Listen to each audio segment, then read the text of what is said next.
जय श्री कृष्ण। हेलो, केम छो? नमस्ते, सत श्री अकाल, वड़क्कम, नमस्कार। दिस इज धवल खत्री और आप देख रहे हैं मेरे यूट्यूब आर्ट चैनल यूनिक धवल खत्री।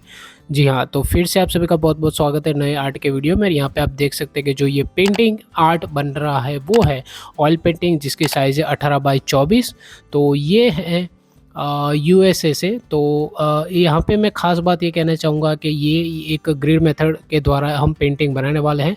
तो इसका डिटेल में अगर कुछ जानना है तो आप कमेंट करके बता सकते हैं। कमेंट करने के बाद मैं आपको बताऊँगा इसके बारे में, अगर आप कुछ पूछोगे तो।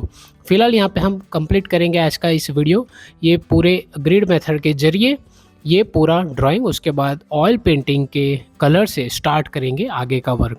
तो चलिए स्टार्ट करते हैं और पूरा ये वीडियो कंप्लीट करते हैं, नेक्स्ट वीडियो में देखेंगे। और एक इम्पोर्टेंट बात कि आपको मेरा काम कैसा लगता है कमेंट करके ज़रूर बताइएगा, और अच्छा लगता हो मेरा काम तो लाइक शेयर एंड सब्सक्राइब हमारे यूट्यूब आर्ट चैनल को ज़रूर करिएगा। और मेरा इंस्टाग्राम आईडी है यूनिक धवल खत्री, उसके ऊपर भी आप जाकर हमारे काम को सपोर्ट कर सकते हैं और फॉलो कर सकते हैं हमारे पेज को।